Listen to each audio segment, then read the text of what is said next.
te whaatasi malea tua I so o se ala e te uia no uatali ia e whaalongo mai I laune upu o le awhai Ia e nofo sauni Awa e te solo muli I lau whai unga ua whai O le lalo langi nei E tumu I mea masi E te le whao so songa E vai vai ai o langona Ia e loto tele Awa e te fefe Aluma le fia fia lo uatali e manuia Malo ia whai vai a manuia Aua e te loto vai vai pea o mai whaingata Lua te whatasi ma le atua I so se ala e te uia Ua whawhine se I e whaalongo mai I le maupu o le awhai Me I e manatu mama I loi matau lo tina A o e wholau I le vasa loa loa E whaingata O oe e malu ai I le ainga nei Lo ua whawhine se alofa whai lelei Ta ai e se lau whala Tu e se le alunga Wha malo si mai se ia o I le taununga Alo ia whai vai a manuia Aua e te loto vai vai pea o mai whaingata Lua te whatasi ma le atua I so se ala e te uia O mamanga lo uso alo ye yo faiva I urulu maka folau lo fa moe moe awa le kaua Ia kolo loko ia manga kuolo ku ile muri papanga A makua ngai ainga ai mai se la fanga Ngofka kalo kapua I whaalo loa le ala Awa lo savalinga nge I kuia lo vai se maa Lo usu whalongo le lei I le au ngangi a mama papa Fau kuanga e whai mo e kua I mangule whainga malanga Whalongo le lei mai manga kua Alu maamu ngai ka makua Awa ke fefe loko ke le oe le lupe le awhalele Ki ke ele whiri ki ke ele pia Kalo e sapo le mangu ia Ko anga le loku ko anga kakalo Awa nge ngaro la kuspa ia Oi se sone te awa ke kangi Ke pakau lai le kua le langi Whaamaro si oe le koa Kau le kaua mo Samoa Ia wa ke lenga whau kuanga Ke oe wako maloa nganga Ai sau leka whako whai e kuia Pai o kama Alo ia whai vai a manuia Aua e te loto vai vai pea o mai whaingata Lua te whatasi ma le atua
se maua o te le imbua I baaya halai ona ovala au le li e ui wana o se taimi Yesu tali ala tatalo fa mole mone wa o mana umia oe oni se taimi e te a e ai maunga oni se taimi e som le basa oni se taimi e te uile toafa ia ola lo uanganga e malo si lo ualofa ia o mai leleanga o nisi taimi e te a e ai maunga ia ola lo uanganga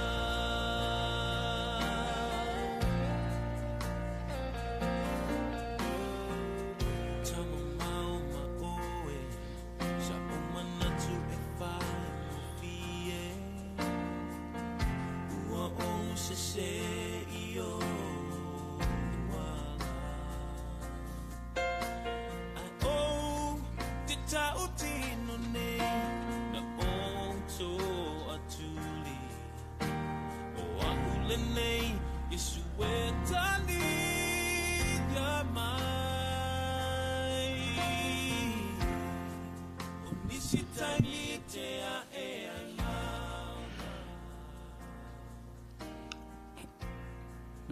Utatu nei taimi tai ao. Utatu to tai ao fo nei male.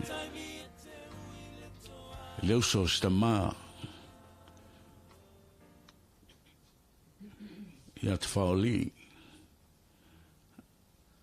Malofou Selau. Me leo te wala o tuai tutu lai. Ai sei muli mai lon tino. Well, actually, this morning is the last moment for everyone in the presence of his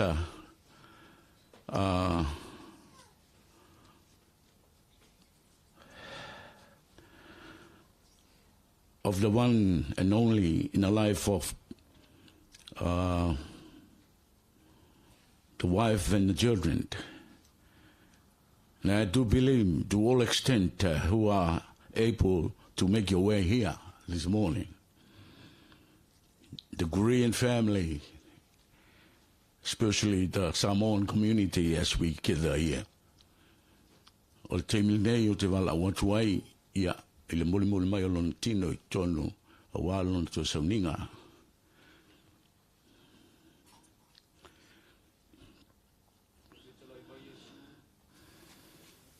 Nei o le ala,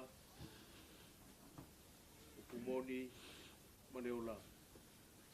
O le whātua mai ia te au, e ui lava ina oti, ai o la pia lava. O le foi e ola ma whātua mai ia te au, e oti lava. O le mea e te nofo ai, o le atua o le whāwawau lea. O iu lalo I foi a au o le whāwawau. O le ali o lo malama ia malo o le tanga. O ai ese o te fefe ai. O le ali o le malosi o ia o lo wola. O te matau ea ia te ai.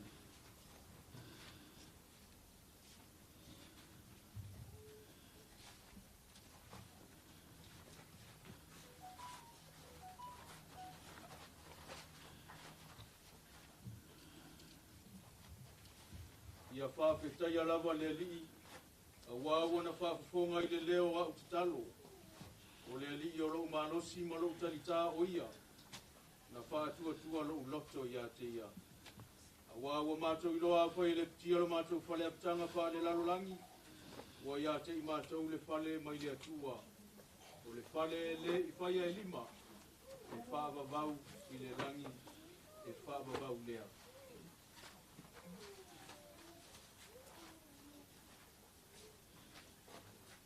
Lo wawa manu whalolo tu ina tuaile. Tu toko liu. O le tamai a te whaoli I lau tuma te tai. Bona pe sa lima I ni tai au. Ono Yesu. Amen.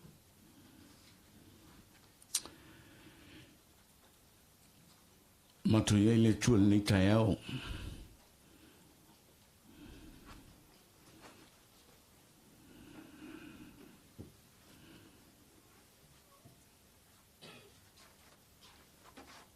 Se o matu mole mawina ngā solonga so I fuanga mole toi teimi te whaoli I Malofou Selau.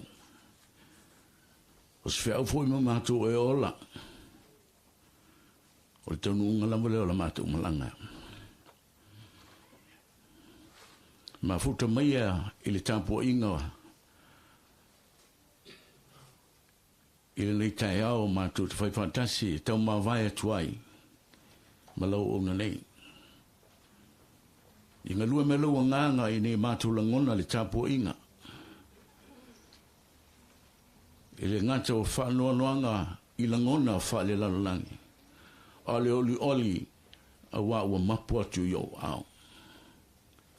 Tātou mo oi le amatanga o lovi inga I au ngā iai mātou umalawa. E si tia lo suafa a wa oe o le tua man malo. Amene. Lalo mai lalo.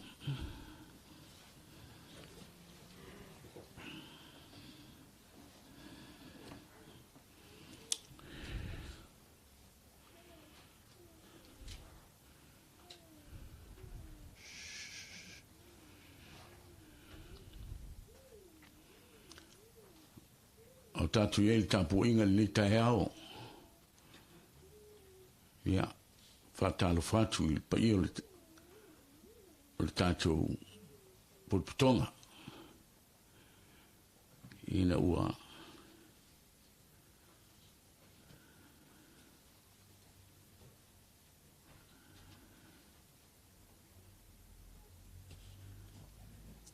Tatu maua fia le tai au. Wa o Malofou le Malo. E na fai e mau iatu pung sa lua tu msesi o tato. Ia tato te le whapene ni tai au. E wa afutai e mau lunga le tua. O lotu soifua pe tato tiola, pe tato fioti. O ni ngalo. Tato tiola fatasi me le lofa tu no le tua. So I foi ngoto whano e u foi o tatu wola. I le mawai le lofa tu no le tua. Leanga le li o le toi tu. Lalo pe lalo usul pese e on sa uniele o le tatu talo umi. Pese malosi.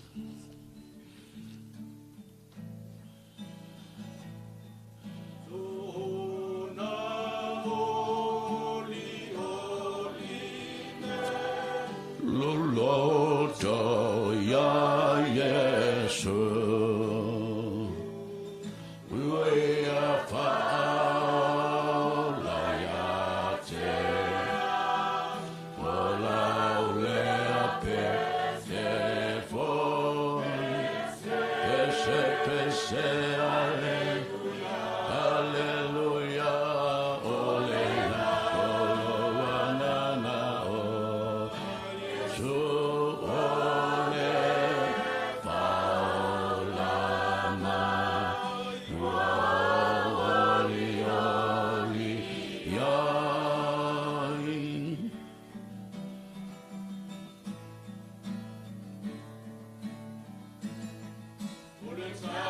God.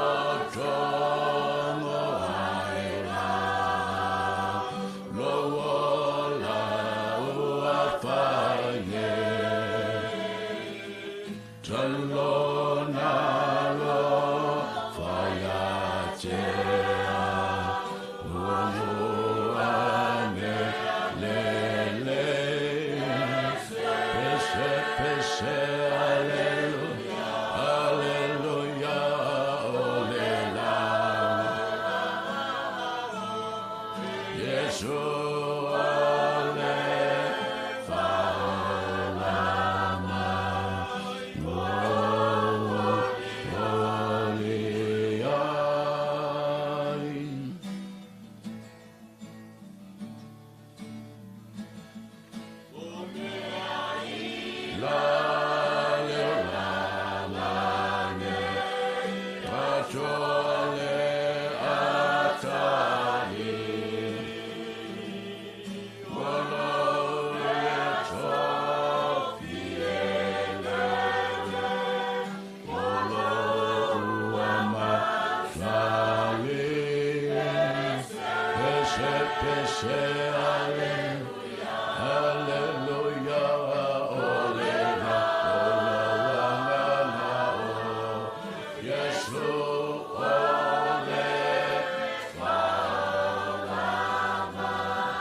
ngau mo talo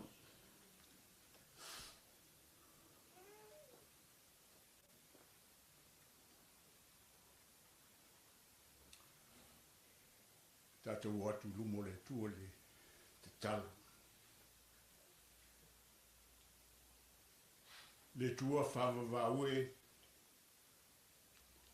le tupu sili ma le mamalu la o fio i le langi ma le nei lo langi le tua i le isi a matanga i le fu isi ngata anga o e lava o le tuana i tupu fua lava la o fio o le so o a te au o le ao atu lava i le ngata anga e ui ailo mātou poto i le nei tai au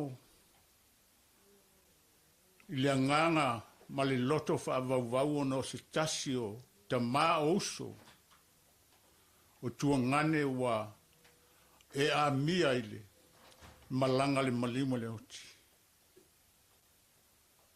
Ai leo lea le langona o le tangata wa kai tonu mo fatu tua i a te oele tua. Le ala le mātou te moli atua i le nganga whaaf taikele. Wa uma ona e so loia pava e loto o le malosi ma le matau tia o le maliu ma le oti o le tangata wa talitonu ma fatu tua i la ufio e ui na oti le tino nei alo maua pea le soifua ma le ola fatasi ma la ufio faaftaitele lava le anga le lei le ama le lofo la ufio lo e faamatala loto inai i o mātou tangata le winga moni ma le manino o le oti awa o le toe fililea i le tangata o le matuitui o le oti au le lava na e faalia e ala i lo maliu ma lo to e tu manu ma lo mai le oti ma le tu ma faaftaitele le tua i ala lo loto i o lo feta le mai mo i mātou au se fe au fo i lea e fa i loa ai ai mātou le fa maoni o la ufio ia fa pea ona la ngona ina i le tangata Kersiano ma le tangata wa Alofa whaamaoni ia te oe. Le moni lea ma le whaamaoni o le alofa o la uwhiu. Whawhteitele le mawhtanga ma le te maa ua. Tu uale le mawhtanga o no le malanga le malimo le oti. Whawhtai le tele o nei tausanga na e fuai i lau au auna te maa. Whawhtai foi o no le malosi whaale nganga o loi. Musui ai fina ngalo maloto ainga na lua e maise o le tina ma le whanau whanonoa. Mātou te la ngona ai le nganga whawhtai wa e ui na tu ua le mawhtanga e le tama au mātou te le tonu lava e iai le teimi wa umona e atofaina e mātou te toe whaatasi ai ma ia i le malolonga whaavavau lea wa umona e ta penaina. Whamanuia le nei potpotonga wa mātou iai. O afo a fuanga ma whaatetaunga o le a mātou la vasi ai le nei aso. Le wheo iai i ala te le vavave. Whape fo ilo mātou a ngai atu. Mātou te whaamawai I lo mātou uso mpo lo mātou te mawhai le tuangane. Ia whapeo na e tai file mū le soifua ma le ola. Whatau nui nai le sauninga I tuunga mau. Whai wina I le manuia. Ia ala I lo mafuteina I mātou I so se mea mātou te iai le nei aso maona fuafua. Le tua lo mātou te mā. E la ngona lava e o mātou te ngata le se ma le ato toa I le wafe ngai ai ma la uwhio. Wa le te ngata. Wa na se fuefu le ele na e whai ai. Le ala le mātou te la ngona ai. Le nganga. Māma le māsiasi. Ona uwinga ma mea mātou te whai. Ai mātou te wala watu ma le nganga wha maualalo, wha mole mole, wha mangalo I mātou o lau whanau. Ina I mātou la ngona whatasi ti ngāna e mawhati ai le sātaulo. Ia whailea mo I mātou le tāpena ina o le soifua ma lo mātou wola wha le nganga. Au mātou sava vali se sava linga umi mātou te ngai atu e mātou te fiatau nuu le malolonga e whaavavau lea wa umona e ta pena ina e ala lava I lo maliu ti ngai li sa tauro ma tanu mia lo tino pa ia li tunga mau whape foi ona e whamangalo le tina ma le whanau wa tu uale Ele te mā, whamangalo foi, mātou umalava taito tasi. I sina mata ua o lo totu pa ia. Ola mātou te talo lea. E la tu lava ili sua wha pele o e ke viso le li I molo mātou whaola. Whatasi ai ma le te talo na e awao ia I mātou. Lo mātou te mai o ile langi. Ia lo suafa. Ia o mai lo mano. Ia whaia lo finangalo le lalangi e pe whaia le langi. Ia e whai mai a te mātou le aso nei. Tau ma le aso. Ia e whamangalo ia te mātou ia mātou ngasala. Pe i mātou fo, i mātou whamangalo I natu. Ia wang leanga mai a te mātou. O fo i te ina I mātou whaasosonga. A i e la vea ia I mātou ai le leanga. A wa e o Malo malmana. A toa malevi ingai whaavau lava. Amen.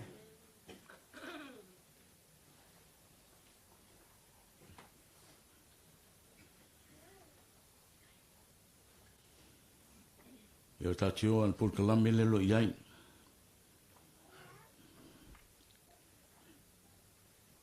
For your information, we have certain programs being published and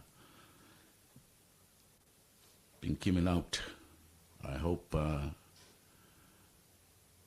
everyone's got this copy.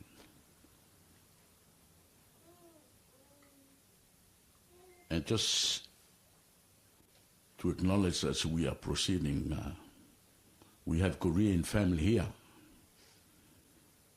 So it's a pleasure for all the Samoan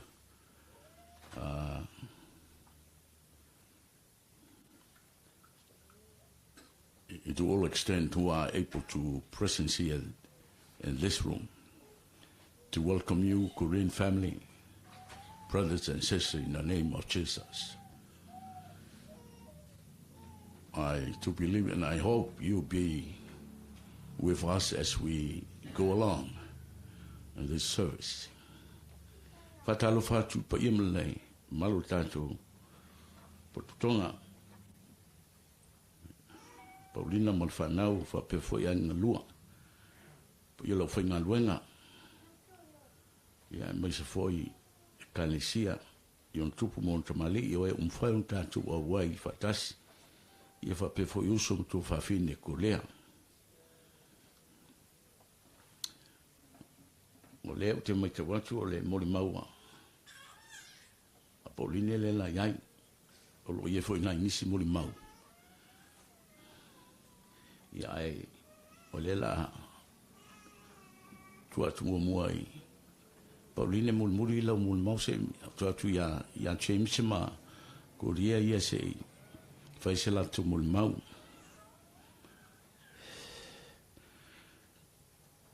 I would like to acknowledge and give this opportunity as a pleasure to welcome our James and sisters and brothers to say a few words. And I do believe from the Bible and to share how they know and what you know about Malofou. So please come forward.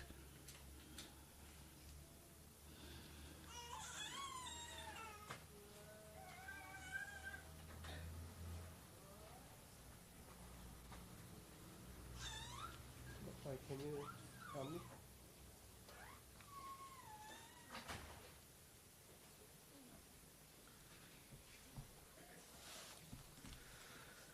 Hello, my name is James, and I'm friends of the Malo and brother in Jesus Christ.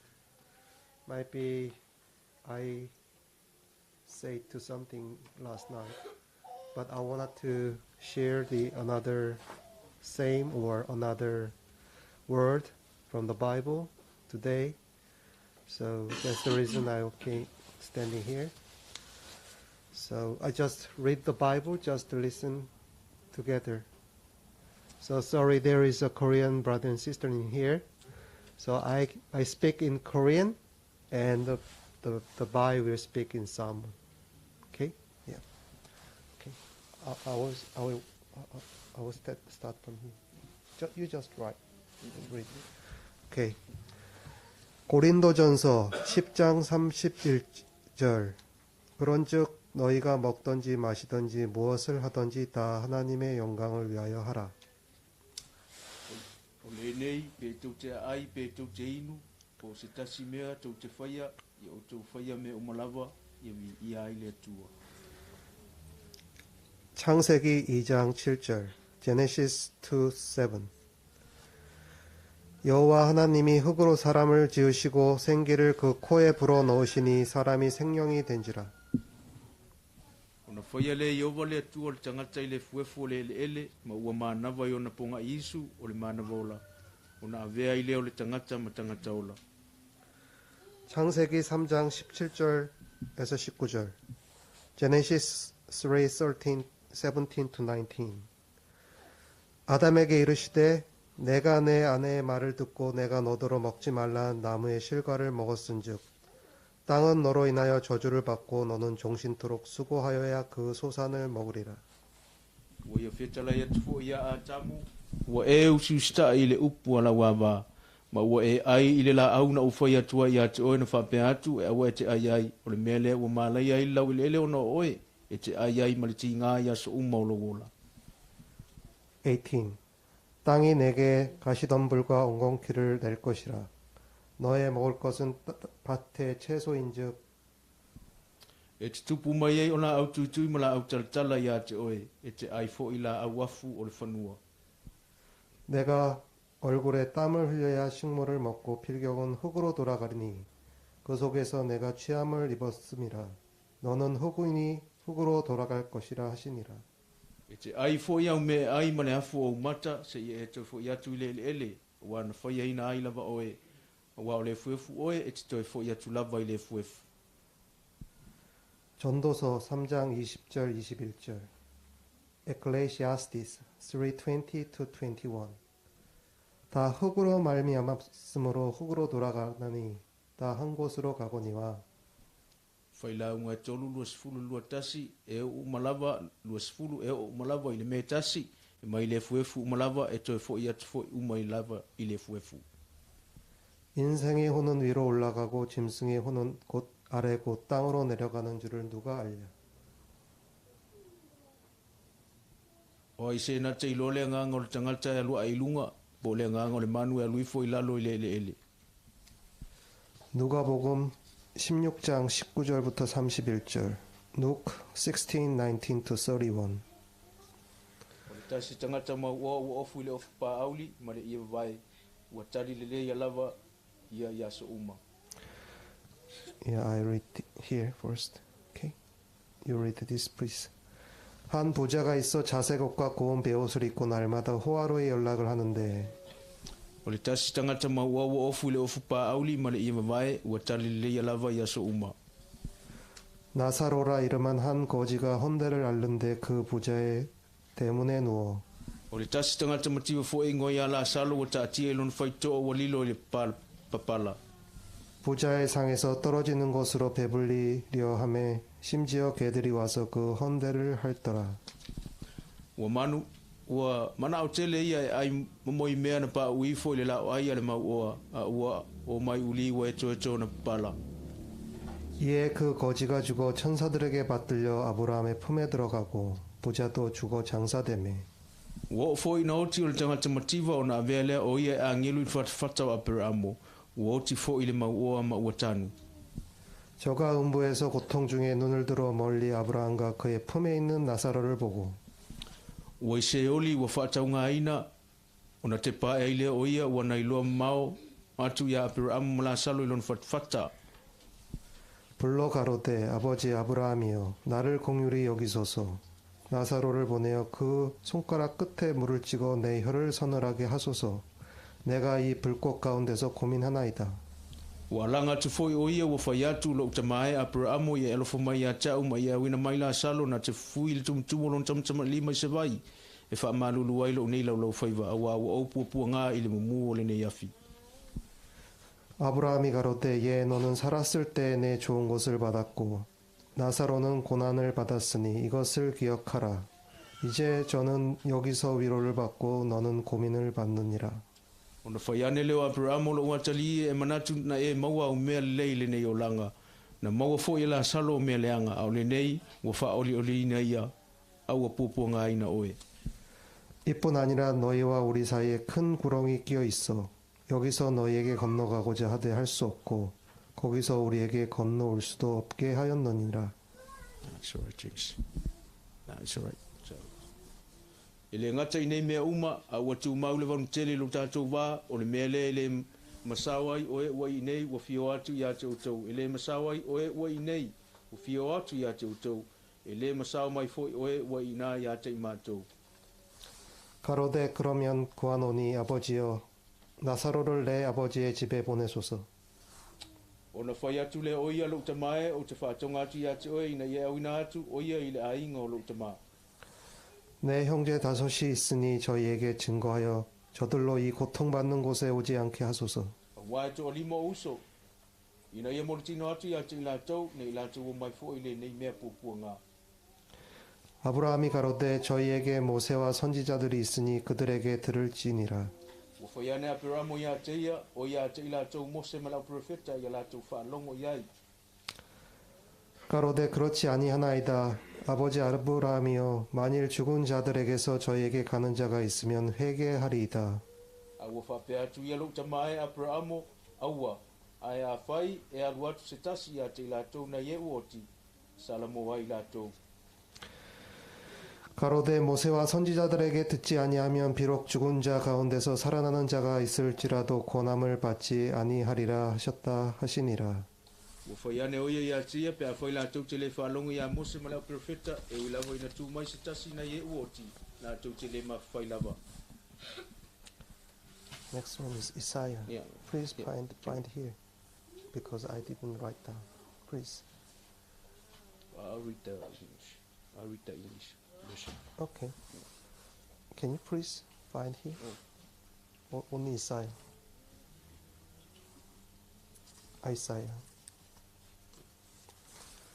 Isaiah 53, 1 to 9.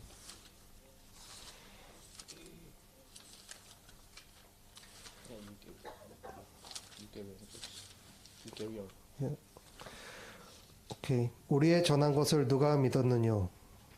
여호와의 팔이 네게 나타났느뇨? O ia utatau no lama tau upu tau longlongo atu ua whaalia ia taile aoleni. 그는 주 앞에 나타나기를 연한 순 같고 마른 땅에서 나온 줄기 같아서 고운 모양도 없고 풍채도 없고 없은즉 우리의 보기에 흠모할 만한 아름다운 것이 없도다.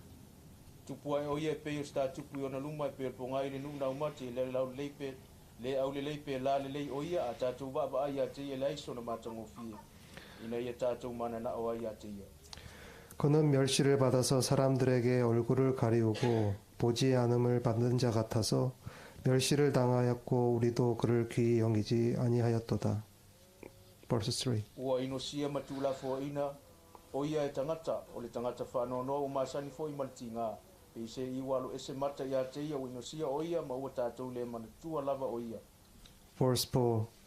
그는 실로 우리의 질고를 지고 우리의 슬픔을 당하였거늘 우리는 생각하기를 그는 징벌을 받아서 아버지 하나님에게 맞으며 고난을 당한다 하였도다. E boni, wana tau awe o tātou tinga, mana tau awe o tātou whanonoa, a ua tātou manatu o ia o teia, ua whasia e le atua, ma ua whatinga ina. Verse 5. 그의 찔림은 우리의 허물을 인하며 그의 상함은 우리의 죄악을 인함이라. 그가 징계를 받음으로 우리가 평화를 누리고 그가 채찍에 맞음으로 우리가 나음을 입었도다. Ua manua o ia o nā tātou sortu la whono momo o ia o nā tātou a mio leanga o lea wa inga e while mua i tātou sa i o na lunga lea o na whaalawa lava foi, ua malolo ai tātou. Amen. Verse 6. 우리는 다 양 같아서 그렇 행하여 각기 제 길로 갔거늘 여호와께서는 우리 무리의 죄악을 그에게 담당시키셨도다. O i tātou ua se i tātou e pei o mamoe, ua taitasi i whaasanga i lona lava ala, a ua wha o ia te e le li i le amio leanga o i tātou uma. Verse 7. 그가 곤욕을 당하며 괴로울 때에도 그 입을 열지 아니하였으며 마치 도수장으로 끌려가는 어린 양과 털 깎는 자 앞에 잠잠한 양같이 그 입을 열지 아니하였도다. Na whaasaua ina o ia sa tinga ina foi o ia ai le tau tala mai o ia. E pei o le tamai mamoe ua taita ina ia whasia. E pei o le mamoe foi luma o e sele lo na fulufulu. Ua whaalolongo ia o ia foi ua le tau tala mai. Verse 8. 그가 곤욕과 신문을 당하고 끌려갔으니 그 세대 중에 누가 생각하기를 그가 산자의 땅에서 끊어짐은 마땅히 형벌받을 내 백성의 허물을 인함이라 하였으리요. O le whaasaua ma le whaamasinonga na ave se ina ai o ia. O ai foi ne na te tala ina lan tupulanga. A wā ua mawai e se ina o ia i le nuu o tangataola. Na taia o ia o no le sortula fono alo nuu. Verse 9. 그가 강포를 행치 아니하였고 그 입에 괴사가 없었으나 그 무덤이 악인과 함께 되었으며 그 묘실이 부자와 함께 되었도다. Na tō fia o ia ia whailon tu ngā mau whaatasi mai pango tā ai peita ai sa ile mau oa ina ua maliu ua na le whaia ia se whaasauanga ua le ai fo i se pepelo i lona whafonga. And Hebrew 10 verse 5 to 18. 히브리서 10장 5절부터 18절.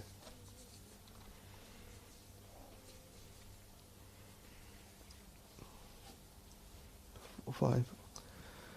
그러므로 세상에 임하실 때 가라사대 하나님이 제사와 예물을 원치 아니하시고 오직 나를 위하여 한 몸을 예비하셨도다. O le mea leo whetalai mai ai o ia i lona maliu mai le lalolangi, o manufasia a tō mataulanga ua ele finangalo iai, a ua saunia e oe le tino moa. Verse 6. 전체로 번제함과 속죄제는 기뻐하지 아니하시나니. O taulanga mu mataulanga moanga sala ua ele fia iai. Verse 7. 이에 내가 말하기를 하나님이여 보시옵소서 두루마리 책에 나를 가리켜 기록한 것과 같이 하나님의 뜻을 행하러 왔나이다 하시니라. O no whaiane lea lea tuae sila mai ia, o te alua tu e whaialo finangalo, pe ona tu sia ia te au le tu sita ai. Verse 8.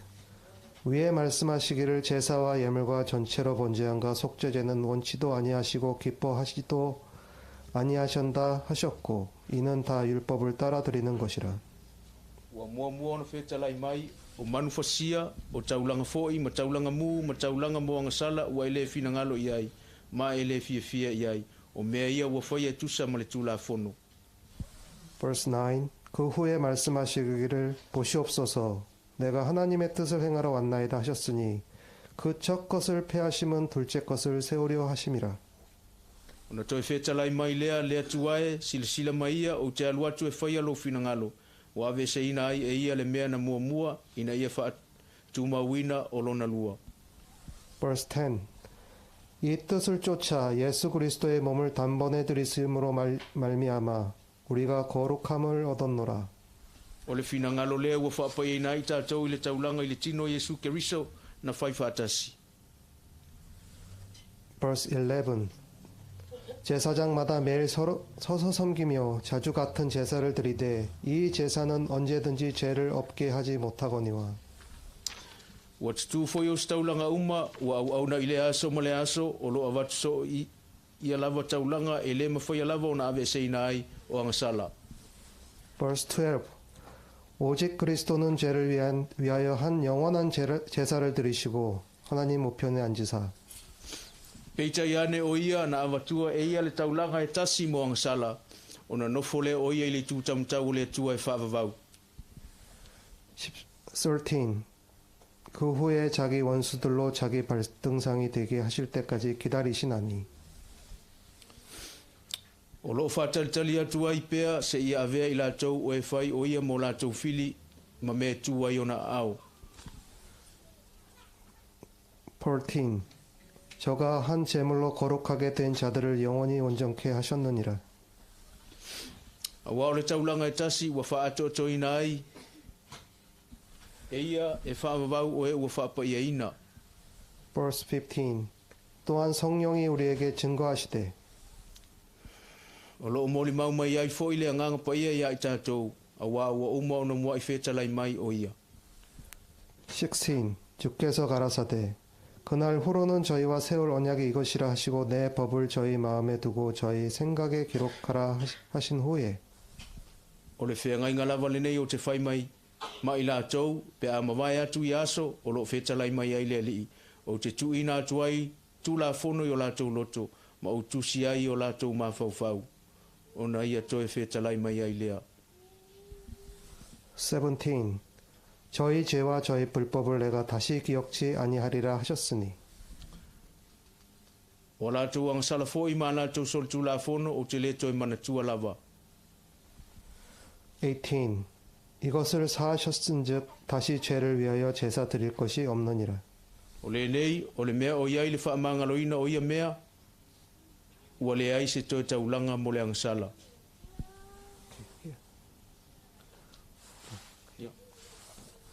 No more. 2 Corinthians. Almost. 2 Corinthians 5, 1-9. 고린도 후서 5장 1절부터 9절까지. Verse 1. 만일 땅에 있는 우리의 장막집이 무너지면 하나님께서 지으신 집 곧 손으로 지은 것이 아니요 하늘에 있는 영원한 집이 우리에게 있는 줄 아나니. Wa ua mātou iloa foi le ptia lo mātou whale aptanga whalaulangi wa ia tei mātou le whale mai le atua o le whale le whaia e lima e whaavavau i le langi. Verse 2. 과연 우리가 여기 있어 탄식하며 하늘로부터 오는 우리 처소로 더딛기를 간절히 사모하노니. Wa foi o mātou whio i le nei whale o lo nau tele i le fia wha o fuina i lo mātou whale mai le langi. Verse 3. 이렇게 입음은 벗은 자들로 발견되지 않으려 함이라. A whai foi o wha o fuina i mātou e le maua i mātou e le lavalava. Verse 4.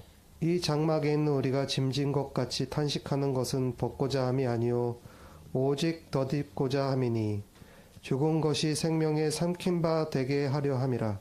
A wao i mātou o le nei whale apitanga. A wao i mātou o i le nei whale apitanga ua whio i mātou o lo maftia. E le ona o mātou loto maftia. E le ona o mātou loto ina ia to e seina ofu. A ia wha ofu ina. Ina ia to whatu moana ina le uvale i le ola. Verse 5. 곧 이것을 우리에게 이루게 하시고 보증으로 성령을 우리에게 주신 이는 하나님이시니라. O ia foi o saunia i mātou mo le nei lava mea. O le atua ia, o ia foi o foa i mai le wha maoni o le nganga ia te i mātou. 6. 이러므로 우리가 항상 담대하며 몸에 거할 때 주와 따로 거하는 줄을 아노니. O le nei o mātou loto tele le au noa, o na wailoa a mātou nonofo i le tino. O nofo ese i mātou mo le li. Verse 7. 이는 우리가 믿음으로 행하고 보는 것으로 하지 아니함이로라.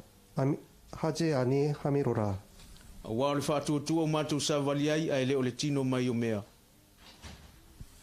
Verse 8. 우리가 담대하여 원하는 바는 차라리 몸을 떠나 주와 함께 거하는 그것이라. O mātou loto tele ma ua silo mātou manao i au ese i mātou le tino. A ia no nofo i mātou mo le li. Verse 9. 그런즉 우리는 거하든지 떠나든지 주를 기뻐하시게 하는 자 되기를 힘쓰노라. O le nei pe mātou te nofo ai, pe mātou te le nofo ai, o mātou loto malosi na ia fia mai o ia ia te i mātou.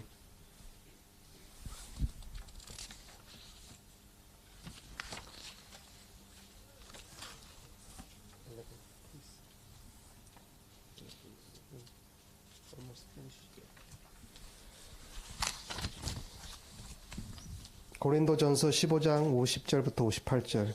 1 Corinthians 15, 58. 50. 형제들아 내가 이것을 말하노니 혈과 육은 하나님의 나라를 유업으로 받을 수 없고 또 썩은 것은 썩지 아니할 것을 유업으로 받지 못하느니라. Le au soe o la upule nei e le mwhai o na vea o le mano le atua matofi o ila tau ua iai tino ano matoto. E le whaifo i le ola pea matofi o le uvali. 51. 보라 내가 너희에게 비밀을 말하노니 우리가 다 잠잘 것이 아니요 마지막 나팔에 순식간에 후련히 다 변화하리니. Whaauta mai o tau atu ia te o tau le mea lilo e le momo i tātou uma a li ua i tātou uma. 52. 나팔 소리가 나매 죽은 자들이 썩지 아니할 것으로 다시 살고 우리도 변화하리라. E whaafua se i lava o le emo le mata pe ai lia le puwha uma a wai lia lava e toi tutu mai ai e uoti ma le ola pea e li ua fo i tātou. 53. 이 썩을 것이 불갑을 썩지 아니할 것을 입겠고 이 죽을 것이 죽지 아니함을 입으리로다. A wai te tau on ofo le nei tino i wale le tino o la pea ia ofo fo i le nei tino oti le tino le oti lava. 54. 이 썩을 것이 썩지 아니함을 입고 이 죽을 것이 죽지 아니함을 입을 때에 사망이 이김이 삼킨 바 되리라 기록된 말씀이 응하리라. Pea ofo fo i le nei tino i wale le tino o la pea a ofo fo i le nei tino oti le tino le oti lava o na tau nua i leo le upu o tusia ua wha umatia le oti i le manu malo. 55. 사망아 너의 이기는 것이 어디 있느냐 사망아 너의 쏘는 것이 어디 있느냐. Le oti e o feo i ailo tu i le tunga maue o feo i ailo manu malo. 56. 사망에 쏘는 것은 죄요 죄의 권능은 율법이라. O le tui o le oti o le angsala leo o le manusi fo i o le angsala o le tula fono lea. 57. 우리 주 예수 그리스도로 말미암아 우리에게 이김을 주시는 하나님께 감사하노니. Ai whaafitai le tu o le na tifo ina mai le manu malo ia te tātou talu tātou o li o Yesu Keriso. 58. 그러므로 내 사랑하는 형제들아 경고하며 흔들리지 말며 항상 주의 일이 더욱 힘쓰는 자들이 되라. 이는 너희 수고가 주 안에서 헛되지 않은 줄을 알미니라. O le nei o uso pele i o tau tu mau ma le whaanga i tia i alualu lo o tau wha mano si ngā luenga le li ma le leo noa. Ina o tau i loa i le se mea wha leo ngā lo o tau tau ti ngā i le li.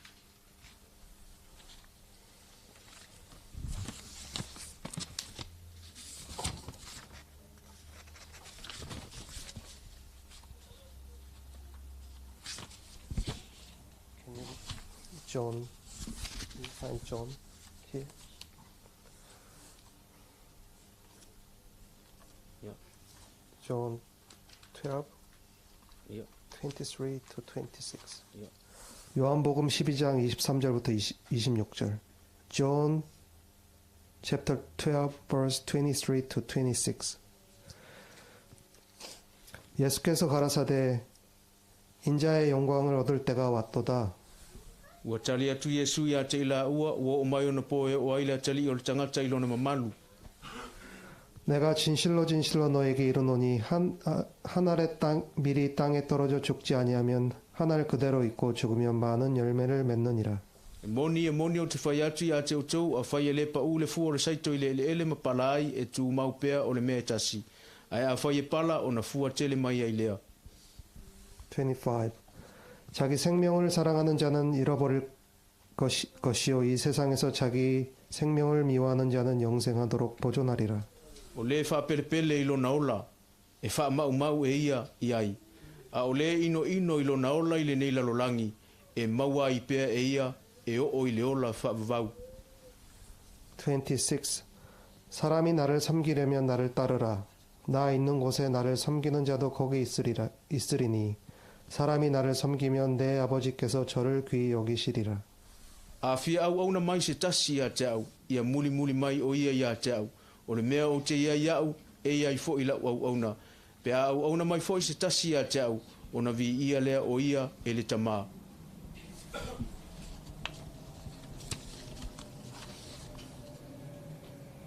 The last. This is the last. This is the last. 고린도전서 15장 35절에서 44절. 1 Corinthians 15:35 for 44. 35. 누가 묻기를 죽은 자들이 어떻게 다시 살며 어떠한 몸으로 오느냐 하리니. Ai fai mai se tasi pe fa pe feo no to tu mai o e woti, se a fo le winga o le tino la to te o mai ai. 36. 어리석은 자여 너의 뿌리는 씨가 죽지 않으면 살아나지 못하겠고. O oe nā le walea, o le mea luluina e oe, e le ola lea pe a fai e le pala. 37. 또 너의 뿌리는 것은 장래의 형체를 뿌리는 것이 아니요 다만 밀이나 다른 것의 알갱이 뿐이로되. O le mea foi e te lulu, ua e le luluina le tino e tupu ia, a o le fua lava, a tonu se saito, po se tasi o ia mea. 36. 하나님이 그 뜻대로 저에게 형체를 주시되 각 종자에게 그 형체를 주시느니라.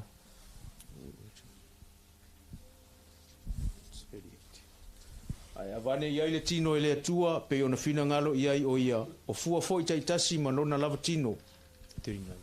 39.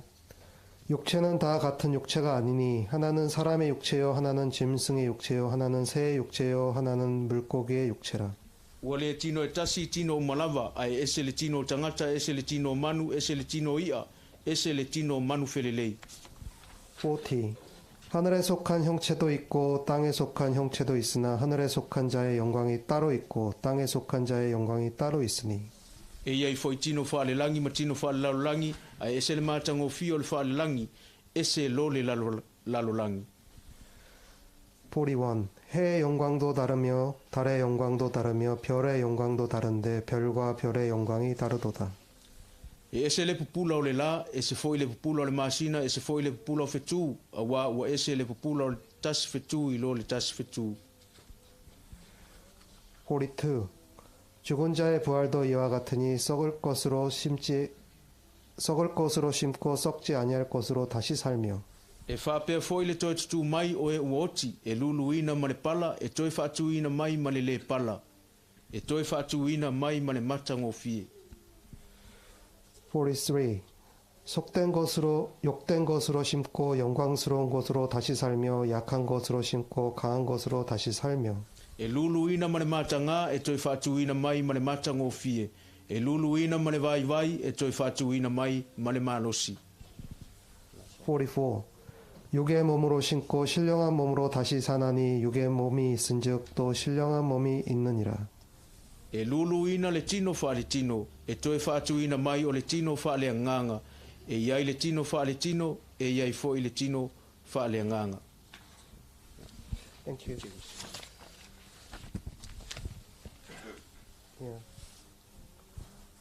Yeah. Thank you for giving me the time to share this word with you. So, actually, we prepare some song for Malo. Yeah. Okay.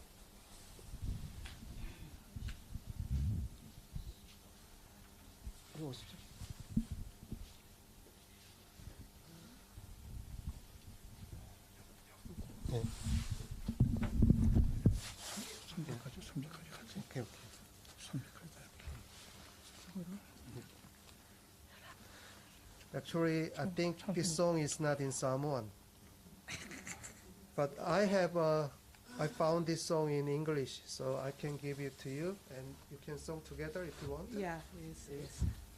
어디였지? 내가 어디였지? 아니, 유튜브 들을까? 들고 나가는.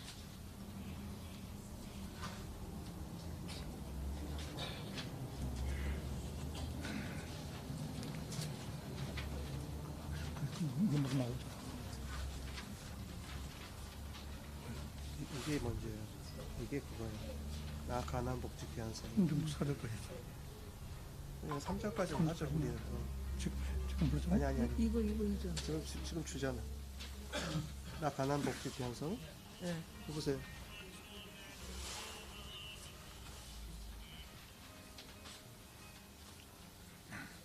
그 틀어놓으면 이거 여기다 말고요. 같이 하면 되겠다. 제가 찾아볼게요.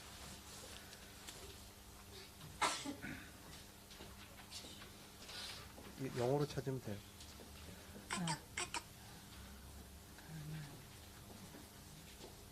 영어로 나와요. 영어로도. 잠깐만요. 저번에 찾아놓은 게 있었는데.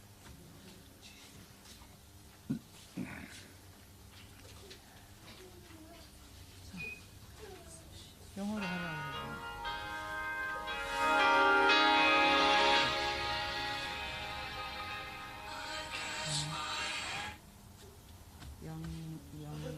가는 복귀한성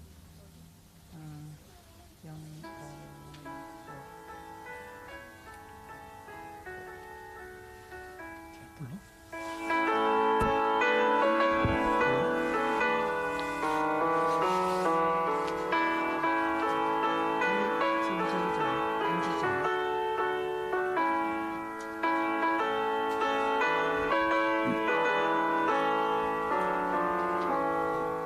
나는 복귀한 섬에 들어가려고 내 중한 짐을 벗어버렸네.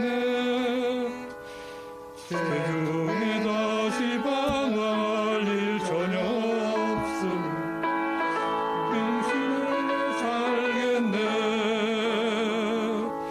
길이 살겠네. 나 길이 살겠네. 저 생명 시내가에 살겠네. 길이 살겠네.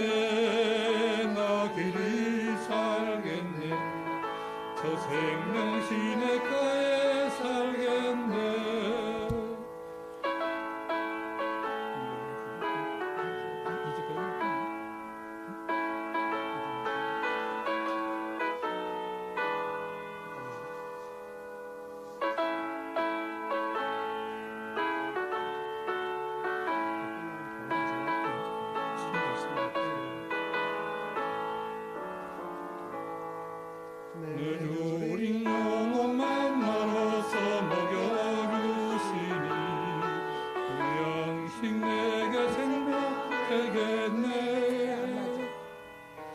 이후로 생명 양식 주와 함께 먹으면 저 생명 시내가에 살겠네. 길이 살겠네. 나 길이 살겠네. 살아 살겠네. 길이 살겠네. 나 길이 살겠네. 저 생명 시내가에 살겠네. 안 맞아. 다 안 맞아. 너무 빨라. 너무 빨라 그거. 하나 더 해. 하나 더 해. One more. One more. We sing living where the healing water flows. 어디 So we song next song is My hope is built on nothing else. 어떤 거야? 몇 장이야? 이거지. 어떤 이거야. 이 몸의 소망 뭐인가? 이게 그거야. 아, 오케이. 오케이. 하나, 둘, 셋. 셋, 넷. 이 몸의 소망 무인가 우리 주 예수뿐일세. 우리 주 예수밖에는 믿음이 아주 없도다. 굳건한 반석 계시니 그 위에 내가 서리라. 그 위에 내가 서리라. 무섭게 바람 부는 밤 물결이 높이 설렐 때 우리 주 크신 은혜에 소망의 닷을 주리라. 굳건한 반석이시니 그 위에 내가 서리라. 그 위에 내가 서리라. 바라던 천국 올라가 하나님 전에 배울 때 구주의 힘을 힘입어 어여시 앞에 서리라. 굳건한 반석이시니 그 위에 내가 서리라. 그 위에 내가 서리라.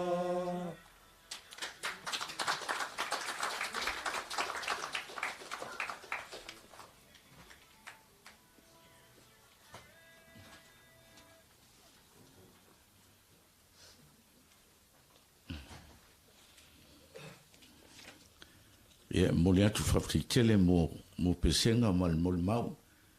Pe on ta ua e le whaitawina tuspaia, talanoa mo e le fōwhanga. Ia, o le maai le Porto Solomona. Ia, e meise fo i wana tusi i le whailaunga. Te ngata leo le maai a polo, i aso whapenei. Me le whawhitai ai, i fo i e wilau fo i o lātou lamangana, ia o lo ma fai ona na shia fatasim tacho wa pula la wangana e mamla male tu le mamla mo le mamla ma o le tu mamla ma le ngo le tu fo taua e pula la va ese o ngana le temi a fo wina le olo i pampelo le nga mamla mo le tu yon tangata lanu mangana malawa and again I shall convey our thanks for your sharing, your share, James and brothers and sisters, and especially the songs thus derive and bring the message of how we live and what to live with and the end of our journey as we gather here to celebrate that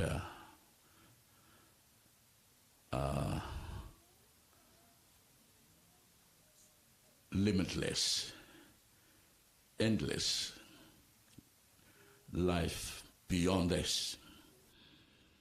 Te tele lava, ia, o te tono e, o le atu lava no le ele ia Paulina ia se vang na fo ye se si we mo lo Paulina tatu launga lo e se se fia fai se mo li mau ia o ye tamale ia sumai i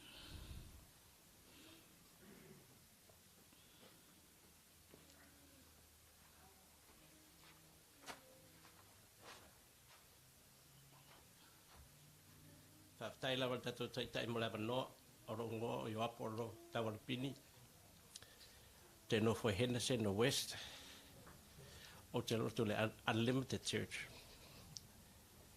but pe lava o fe lava te ale afa o Samoa te fa rongo ro pesa Samoa attracted lava wanu eu tangat o te tai ni ala le tu ni ta mo tatu o sau no fi mon mau tamale 40 years ago, I know him.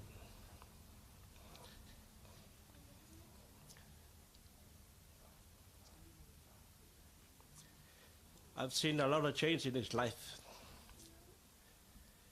And there's two sides that I'll try and talk about it today for it, make it short.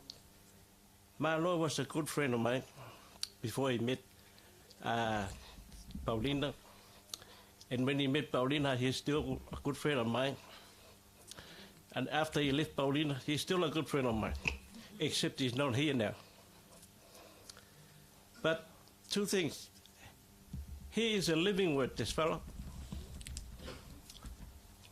He's a real living word. He lived the word. We are personalities of God. That's one of them. Though God is the perfect living word, we are living word in training. Because we are made by the image of God, for the image of God. So we need to reflect. My prayer is, God, let my life be a reflection of yours, so people can see who you are. And that's a challenge every day. So that guy there, he lived the word of God. He was a very generous man. Every time we meet, or we meet up at his place or my place, it's hard to break off. We're connected. But he's a real loving guy. The other word I want to put beside him, he's a man of action.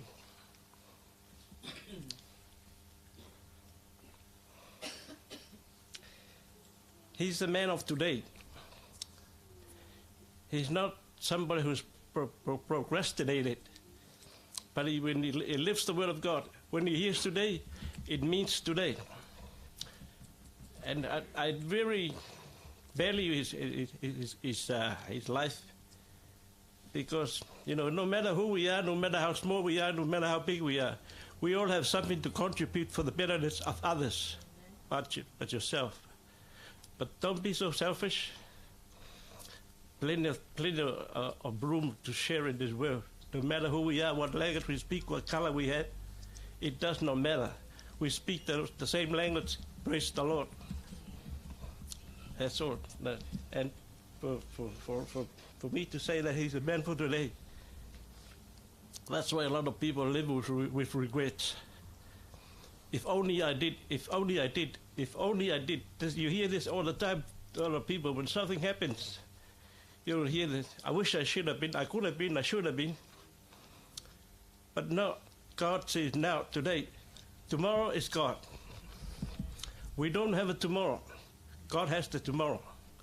But when God gives us the opportunity to do things, like this fellow here, if somebody is looking for or maybe a table for a family or church, if this guy knows he's something in his house, he'll go get it for you.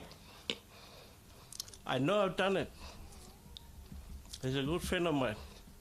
And I've trusted him because of the relationship we have.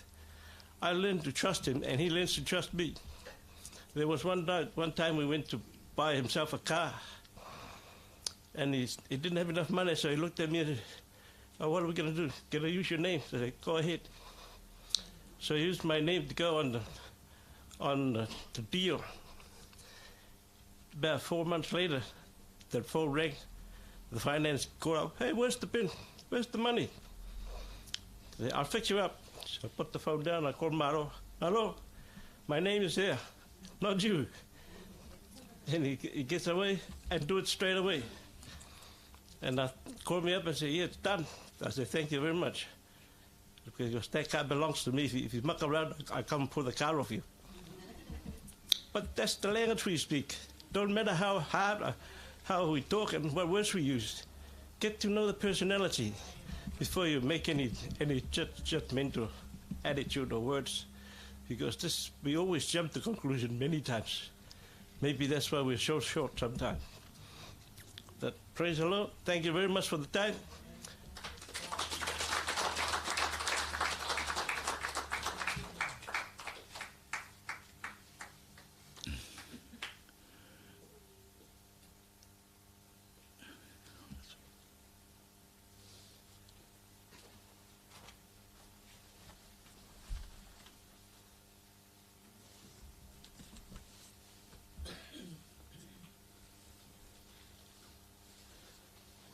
Ia mo na whawhelo ia tu ni vaenga o le aso. Pe ia lau whainga luenga tofi le atua.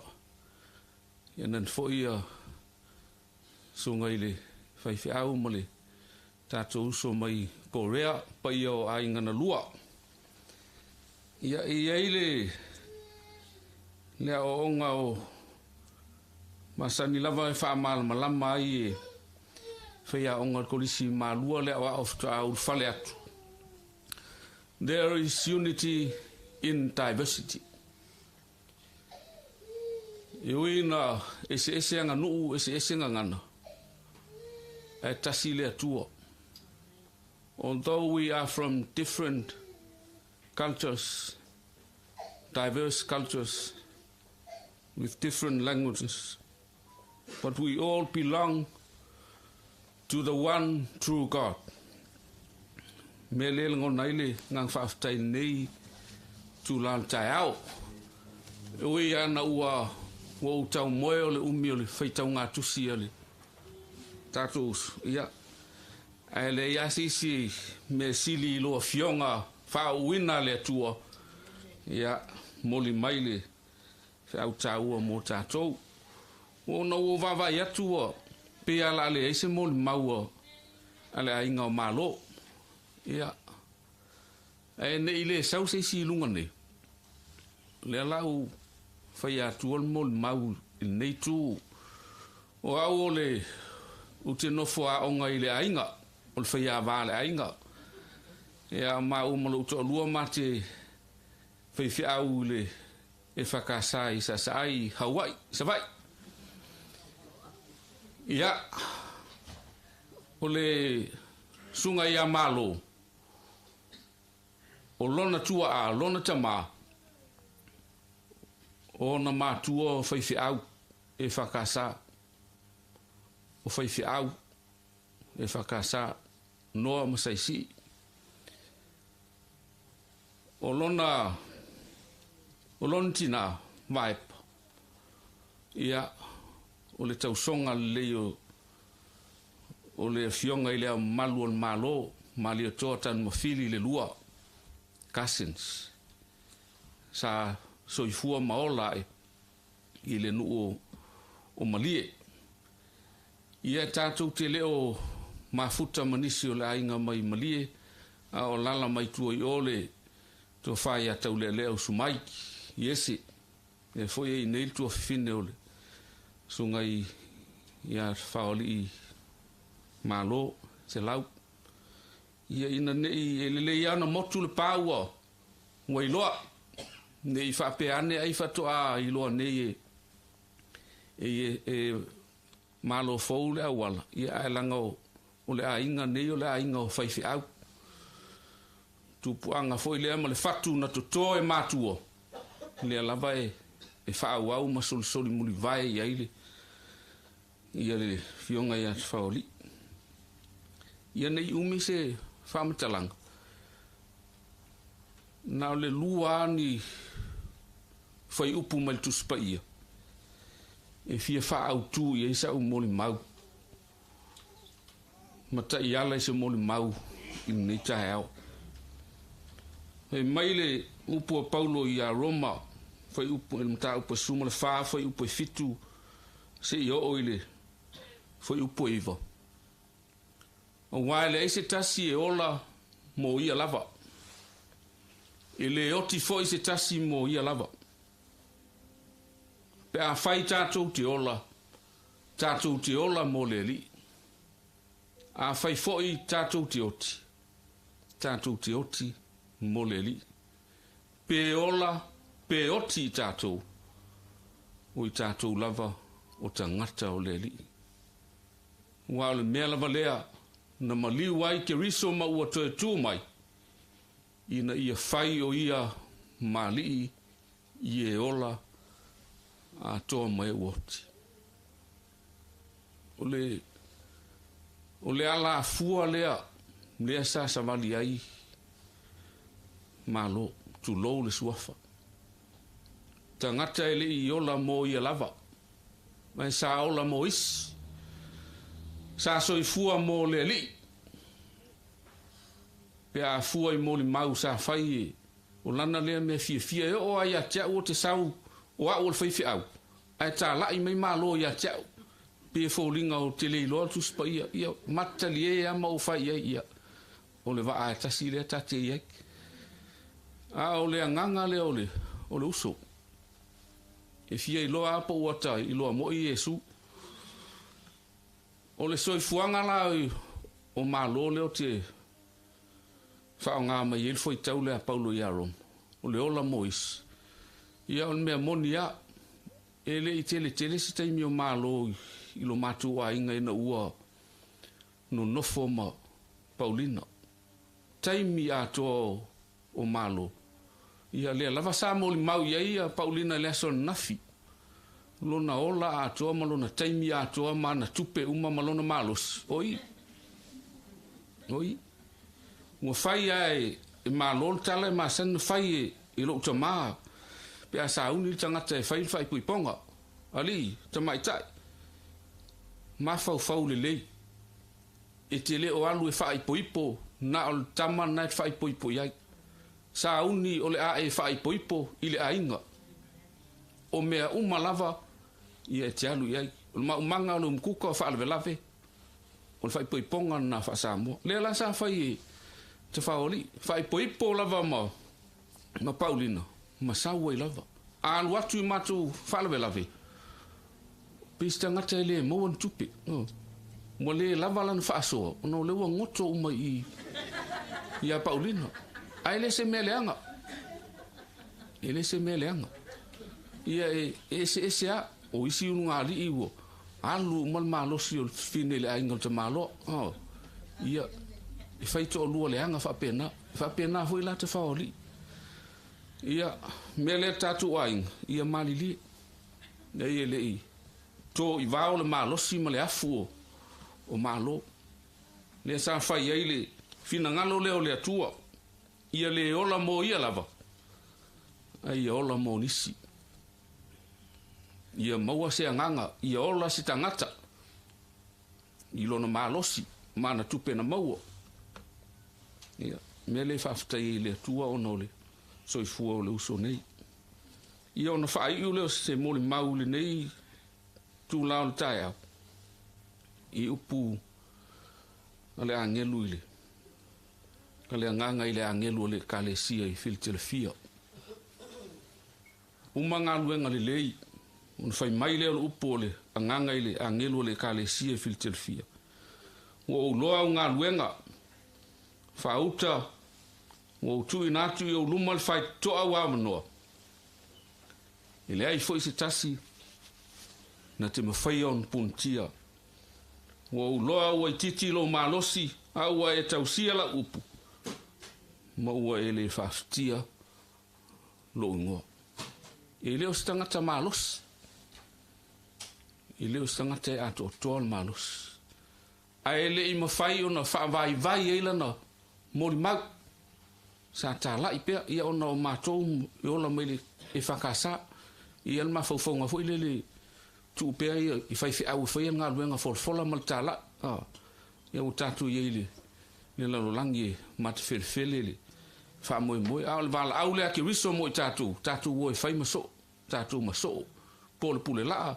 Po le awala, po le tio e whai loa mai fina ngalo le atua. O le nā. Le to e tau tō lau wina ngā luenga te whaoli. Mo I loa e le atua. Sila fia e le atua. Te tala mai fo I le atua le whai tu toa mo ia. E le I isi mwhai ona I to e puntia. E uina vai ma whai ifo le malos. Ai sa I tau sia lava. Lana tau tinonga na whai I le atua. Lana tau tinonga na whai a Paulina na umailo na ola. Tulo na malos. Ia. E ai tū ai whai mea uma. Na ai tū fo I le atua. Le a ua. Ua I ula soifua. Ua I le li. E mai le mol maual tu si o whaling. Amu I e uoti. O e uoti. O I le li. O wā o lātou ngā luenga. E muli mai. Ia te I lātou. E o ti Malo tu lou. Tu Malo le fionga ia te whaoli. Ai ola ngā luenga.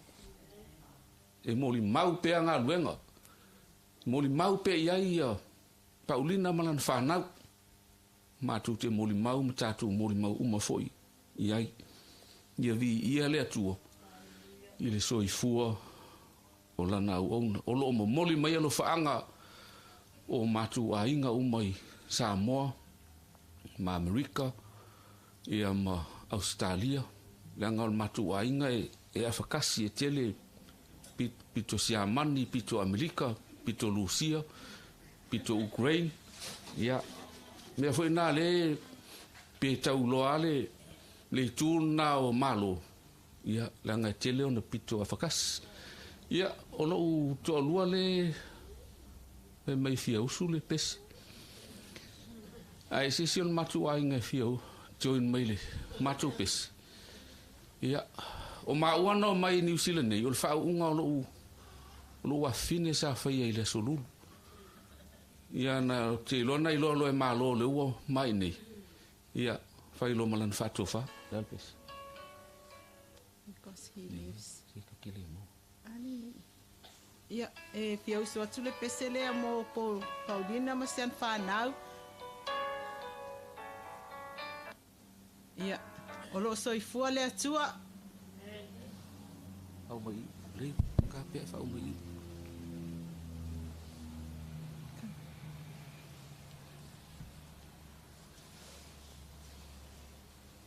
Tau lele a iese pe mwhaina e pe fia usu pe le ai. Su mai e usu ka ko pese. Ia, kalo. Alelo.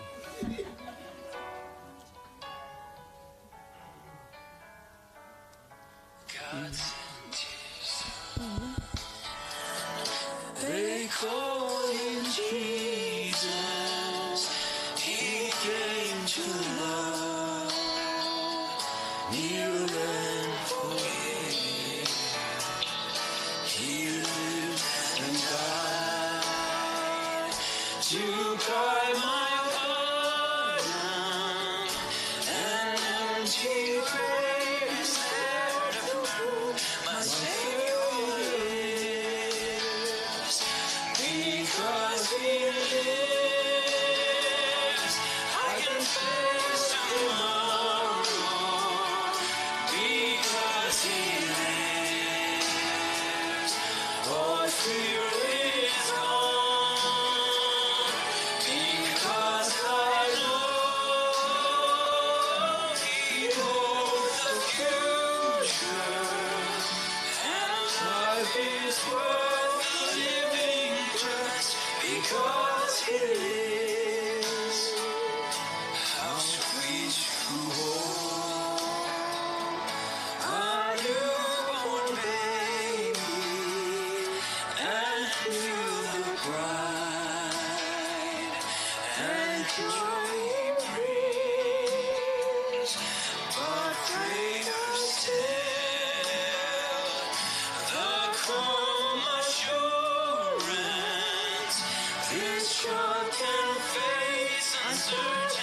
just because he lives.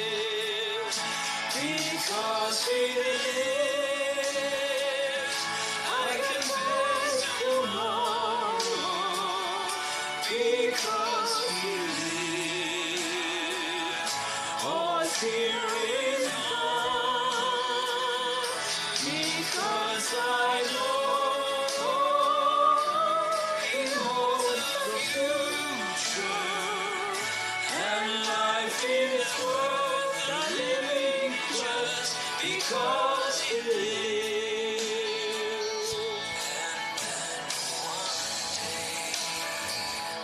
I'll cross the river, I'll fight my final war with death, and then extend His grace to victory. I'll see the light of glory, and I know He lives. Because he lives, I can face tomorrow. Because he lives, all fear is gone. Because I know he holds the future, and life is worth living just because he lives. And life is worth the living just because he lives. Yeah. Ono soifua le atua, amene. Yeah, manuia le. Tapuinga. Yeah, life is worth the living because God lives. Tatefia ola pea, ono lo soifua le atua. Ia tu mau le atua lona vi ingai fa taimo le avanoa.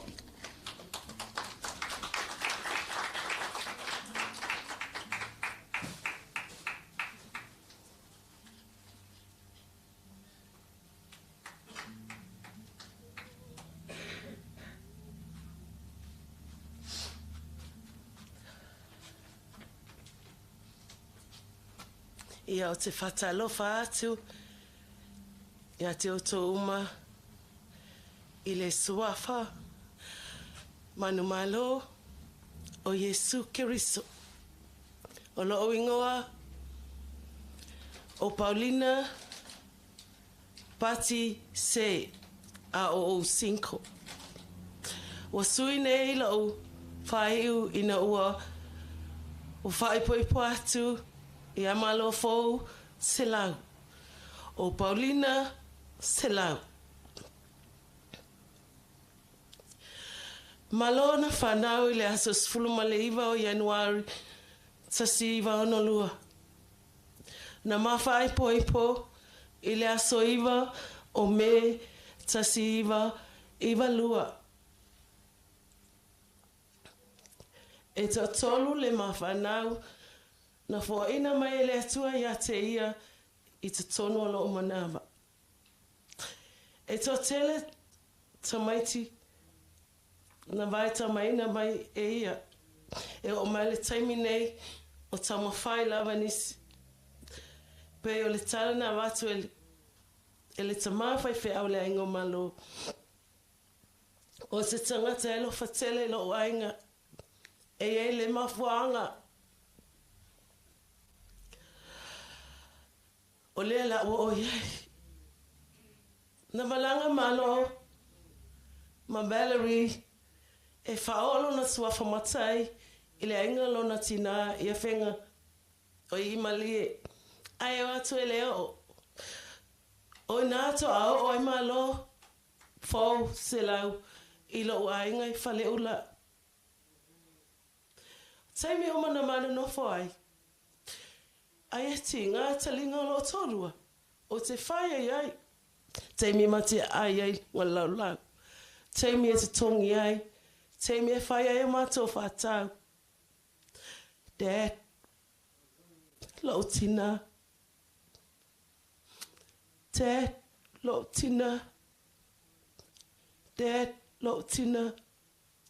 So ela na mawhau e atia elo mainga I elelei. Ai na wahoi Samoa. O ina na suia atoa I ele atua. O na langona I le mele na o tautala iai. O whaila iai.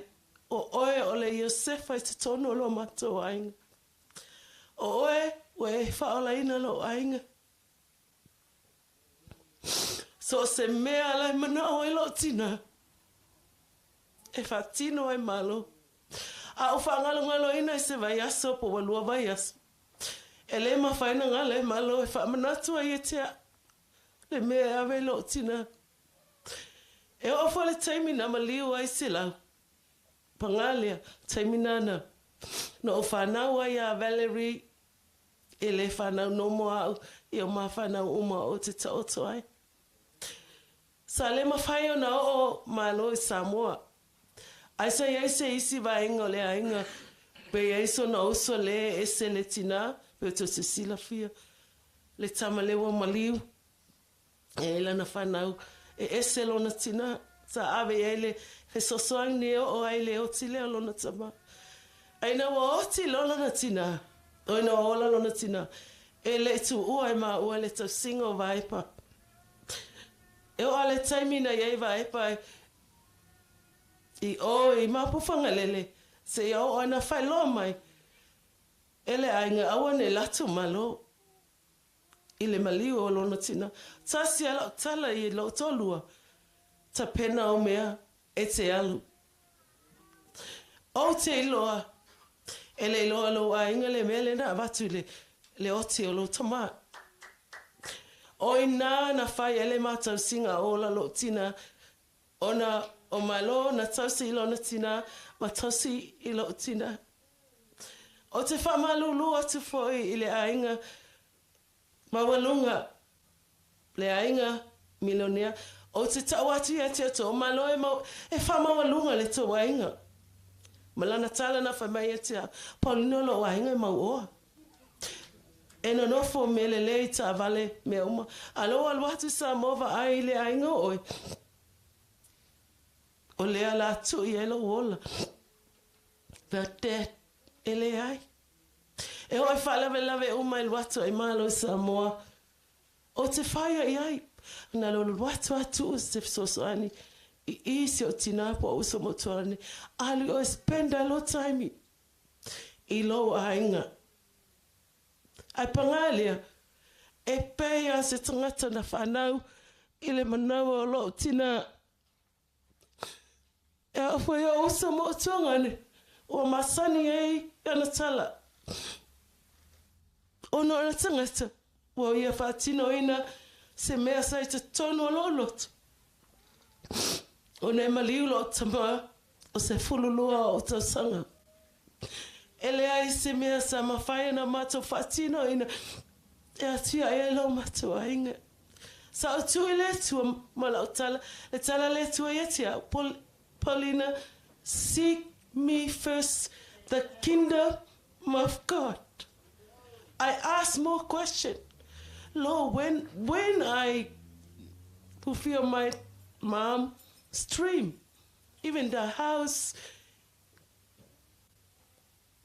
the toilet, the tap, nothing. My family in here, auntie and uncle and cousin, she understand. When I married this man, I call him as my savior. It's my protection. When my mom called, my family in Samoa, they leave everything well. Because God used Malofou Selau to bless my family. My family in Samoa, they crave now. Because she remember God take it Malo. They always realize, even my mom gone, Malo remind me, send the money, the food, to look after my sister, Sophie, and my brothers in Samoa.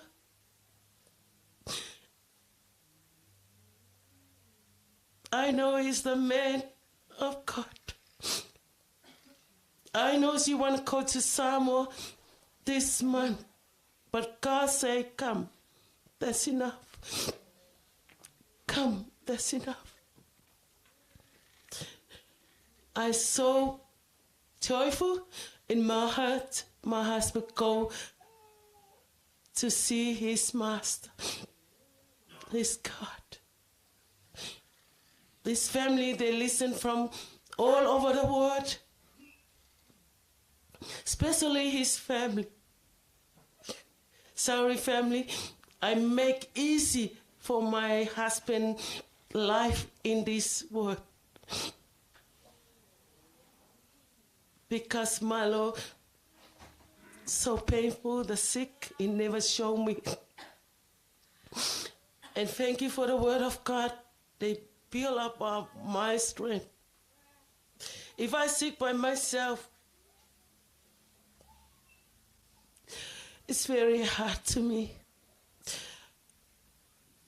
Because I don't know, maybe I'm going first. But now the Lord taking my husband first. Even her kid was so proud.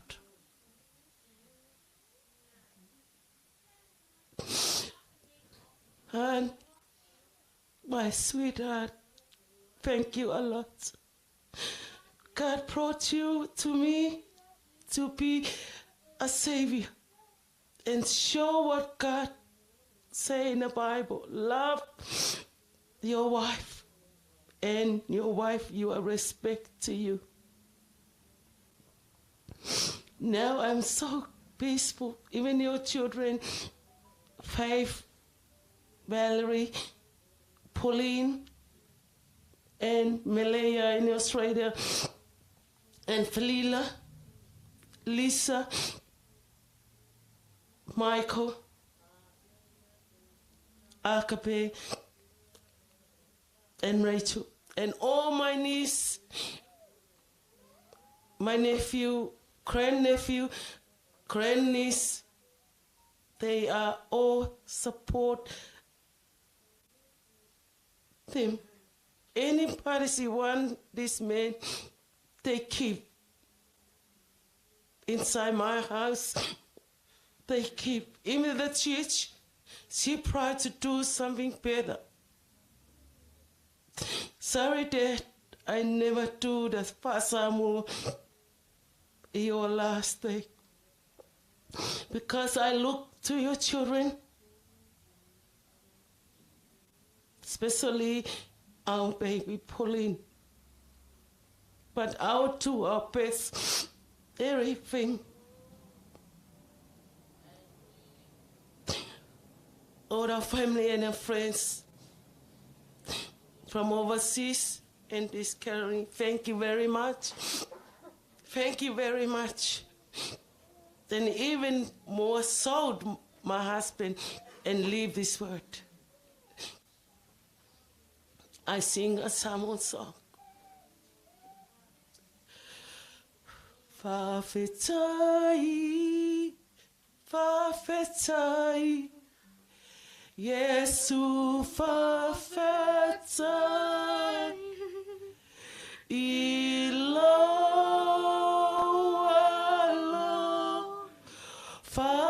whatele mai, o manui aloa nganga, ia whamanuia ngā Iesu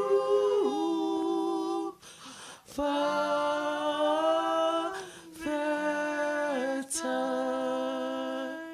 In Jesus' name, amen.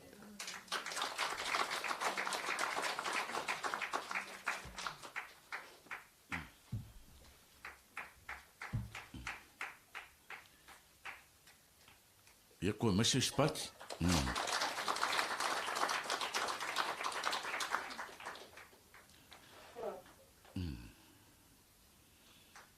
Ya, mole atu whapatoi kele lava i moli mauma. Ma se foi ni apopo ina tāua. E whawhango i pelo tātou whatutua.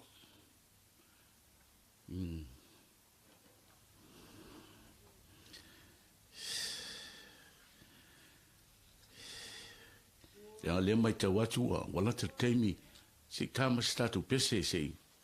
To wa ai ia, lua opue, tātou launga whamulmole.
O te fia whaitau e upu ia, o na whaialo sa ufuntalang. Leli o te vi atu atu o e ua e whae ei nā. Wele tu ina atu, ie ua ita mai ia tau, ia lato mita ia tea. O trau nā o tangata ha mi o tua i o tau pese atu i leli. Me i o tau vi atu, pea amana tua lona pa ia. A wā o lona to sā, o se ema o le mata lea. A o lona alofatu noa o le ola lava lea. E afe mai le tangi le afiafi. A le alanga fiafia i le tae au. Whamlia mai le tua o tātou whalonga lona feta lai mai. O upu e fia whamwhaina. E afe ane le tangi le afiafi. A le alanga le fiafia le tae au. So stangata soifua i elo na afiafi. So stangata soifua i elo na tae au.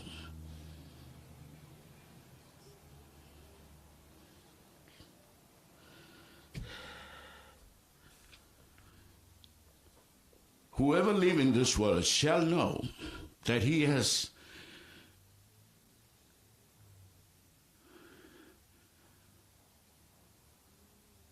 a beginning and the end, the dawn and the sunset.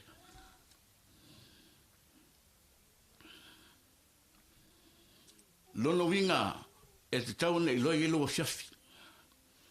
Po le ala nga solongo lo langa e ile fiafi. Po au men fai lo langa atoa, awane I ngalo ya teo e ilo fiafi. There.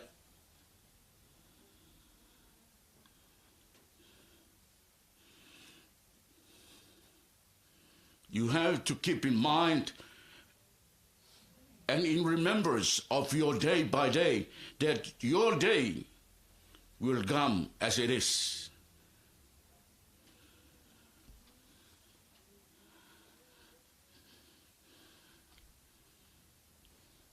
E afe mai le tangi le po.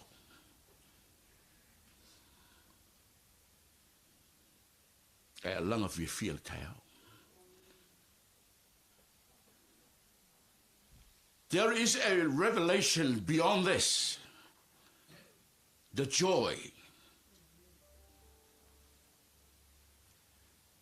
E le faali mai pe amavai le fiafi o le faali mai oli le tua.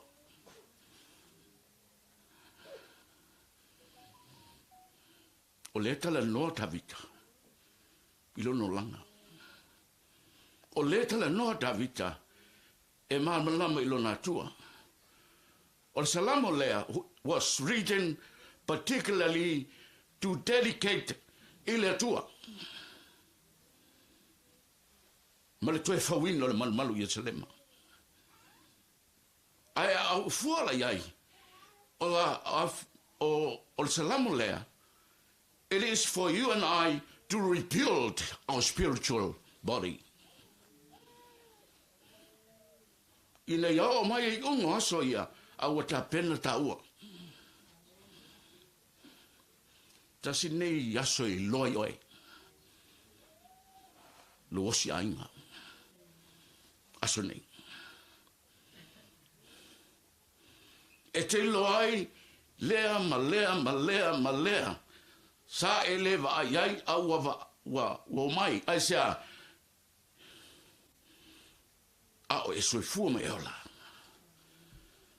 As you and I were living in this world, Christ was reflected from yourself.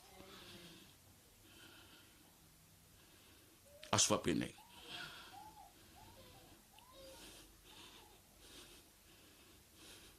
We have different perspective and view in terms of gathering like this. Yang kia maya. O aso ne loi oi.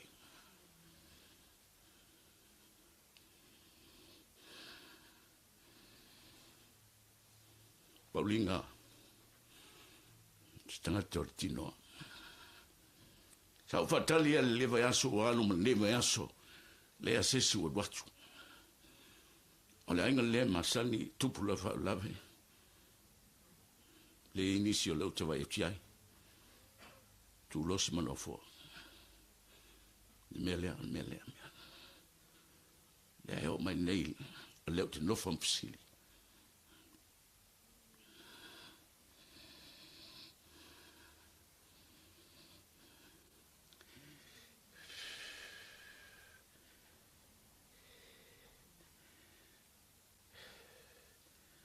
E moli mau iana o falongolongo iai. Leanga le leo o Malofou, Paulina, sa e tu ile talo malitangi, sa fatino, mole maua ainga, leo la atolea. E ele foi upule na e fitu le salamo lea. Lele ia o loa lofa lava, wa e fatu mawina ile malosi I lo monga, o le tele noa le tamau ainga le tua.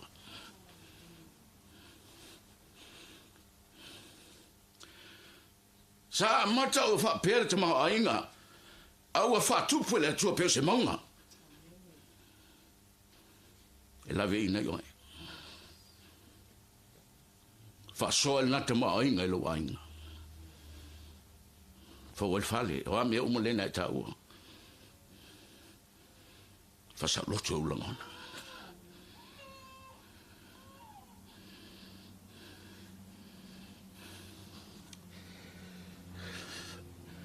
Fai mai foi pai fa o tau na o tangata mi o tua I o tau pese atu le li I o tau vivi Pe a mana tua lon pa ia.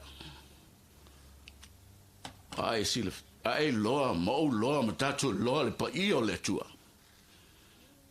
Le la simi tatu pole mele. Lengo le tua. O lana me to tino e ma. Na foi ta oi e le tua, e le pa ia o le tua. E te tau foi ta o ua pa ia ta ua mo le tua.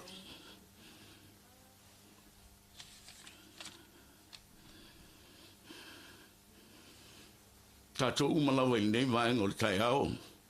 Li unga lua leo vai atua te asu lua. Uninga le ati oe i eto sa le tua. Ele emo.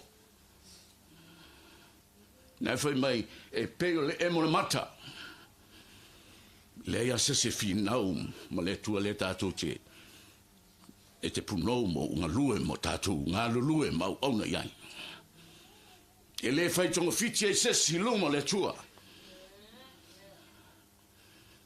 E le fai tonga fiti e se si.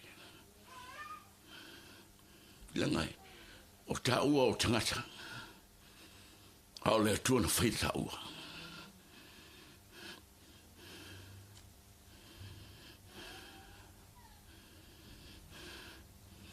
A fai e afe mai ti ngā i le afiafi. A lua tuia le na afiafi ma ti ngā. E whatali lo tai au. I le osa le la. Ma le pupula mai o le mamlama o le lofa tu no o le tua pa ia. Whata lofa i ati oai. Wawa e atua e tau nuo o le palemia.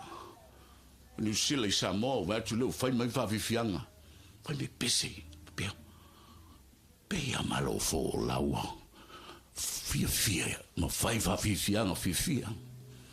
Aringi ia e kangi a paulinga ma ka maiki ma kākou ma whangongoa. Ala e sa whakat kali le tua lona atali ma lona whawhine. Sau ia. O laut whatali. I welcome you in your kingdom. I have prepared for so many time, been dreaming when I am going to see you, Malo. Le whamkara whamai o tangata e share le fionga le tua. E whamatala le fionga le tua. Le lei, tahua ia o mori mau.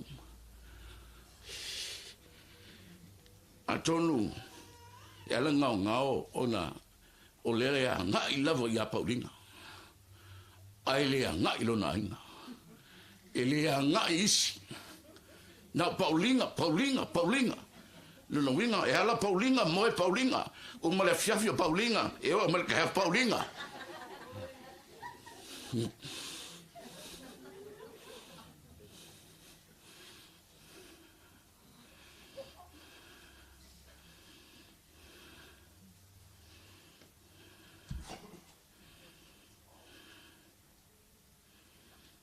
Ele pese, tasi tu pese, que le lope loku ia lang o ngevo e kaimi, pe loku pe le loku ai faia pese o ngomanga o seleng. Ele langa pese va pengo fai kaua. Ama vai timbunga, langi lei, te aia se le pongisa, ma mea uma, Oni aso ua lelei, oni aso ua masei. E se le mangel pese. Paulinga, ele se longa lelei aso. I ke misi si e luainga. O kai milai ke la ngongai, la ngaupu. O angkala. O na manachu, mo na mafafonga. Le o onga fo mkako. Ele kai me si e ngalu ko fale. Ke ava e ko fo o e sa fo lingo fo. E eva e ku e pusai sa o e sa fo linga. Asa wa fo le lo ai. O furi mal ko le furi ko le. Paulina ele ai sa ai nga ele so longa le. Ale o fer. O le wo o le tai o le tu. Alua kuia nga hafiafi. Ai koe kapena. Awal tayo sili lea ki ngati soifua.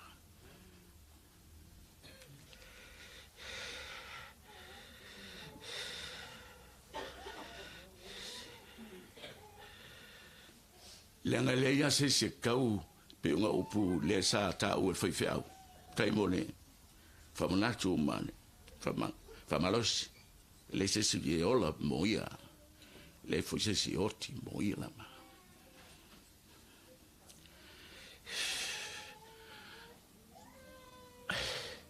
Ai a whai sau tai au. O le ku vaile lao le tai au. Le ku lai mai le li Malofou o le man malo. O Yesu Keriso. Sau o o malu malo. No malu malo le oti malchunga mau. O lo te tu e fatali ya te oe. O te hopo ya te oe. Fa feiloa ya te oe. Fa urfale ya te oe.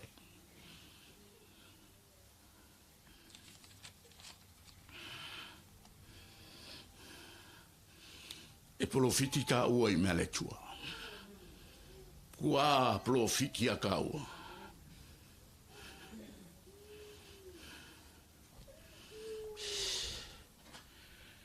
E li liu e le tua le afiafi e le tae au.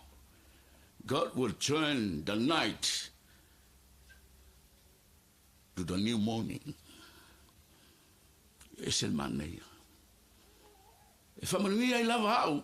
I le nei tae au. Sao mo e fui paulinga le mele. Dei leva ngir kau sa kia ki. Sao koe follow ai. Ele se fo mai na ke mwhainga fo. Na vangale ngango le tua.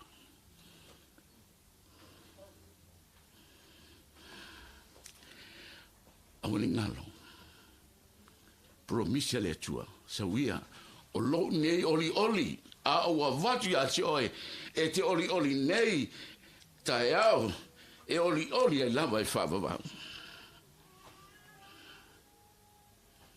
Te oli e le se mutaanga. Le oli le sa I o fale pifia I ala ai fatupua fa mai stoina. Le la o nei la ina o mai le finangalo le tua o silia tu lo oli lo tatu oli.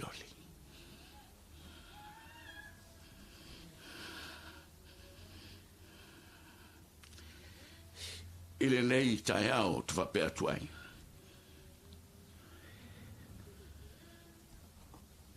E le mutaanga o lo tatu fifie la langi. Awai atu lata lea. E se le baleo Malofou yawe. Falongo man po sa Malofou e o le pasi. O le pitch sa mo yo vai. O le tau tala au fatino angai ringa. Po le asau reactions po sau respond ile mele lo nostro. Ai fafitai. Wa velo to orto famelo lo tal. We is that feeling.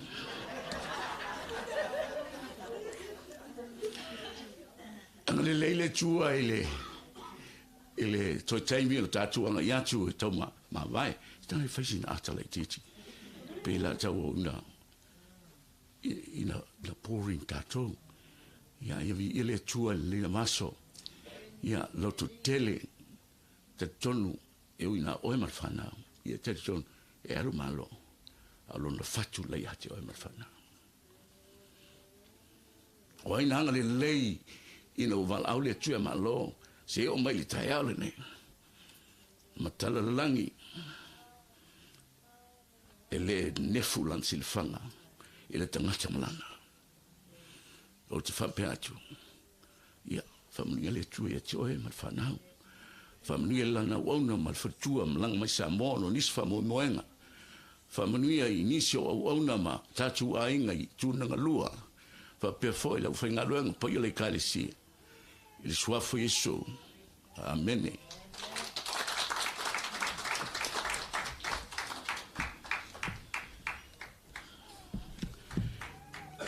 Lea tarfia. Ia ufto. Ia tatu pese fa mole. Fa ngala vale tatu tala au esen manaya.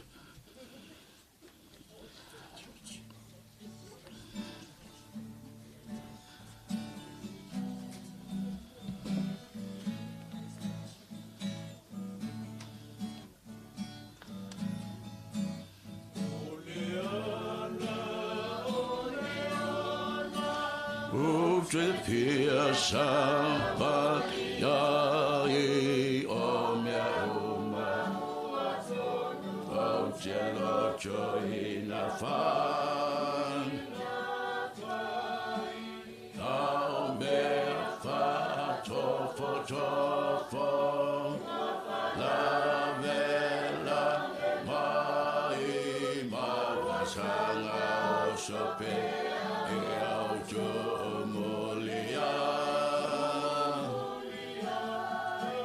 Yesu e ala ma feso anima e au sanga fina pea anu malo e chalo ole mala ile malo ilunga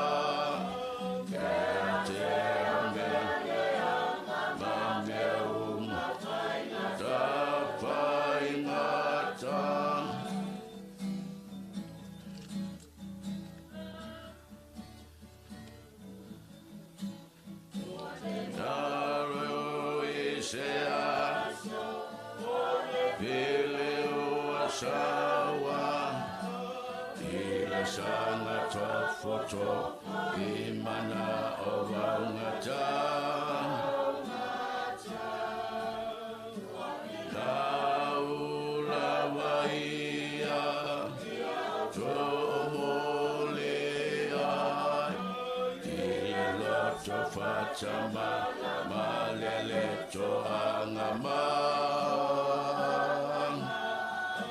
Yesu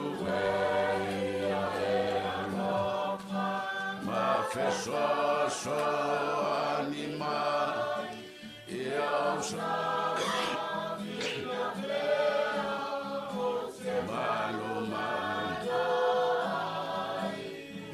malo le malanga ile malo la peate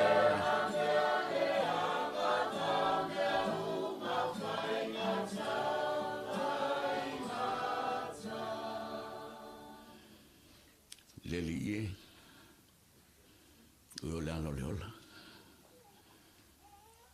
le asisi mea matou te savalia masaili na leala i le mea o lo iai lauafia le atua leola ia alofangia toi tula toi minute au matou sauni e moli atu lona tino e nofonga mau e mapu atu iai. Lawe ina i mātou i ale uia. Au lula vanganga mātou te mō mea ngā lue pea. Mō Paulina marwhanau o mātou umalauna. Ina ia mātou loa. E iei lo mātou tau fiafi. E iei fōi malo mātou tai au. Amen.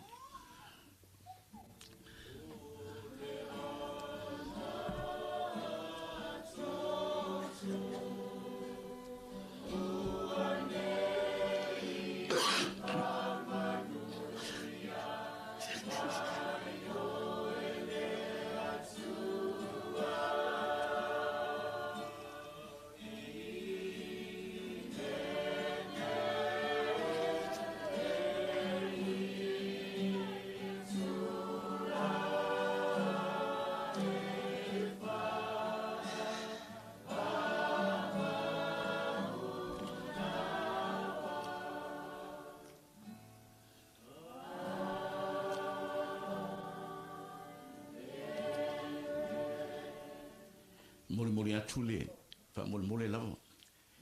Tātua nga e tuloi whawhuma. Pol atu. Wa lele se nganu. Atu na puto a whai tātua upu ilunga tunga mau pe ea.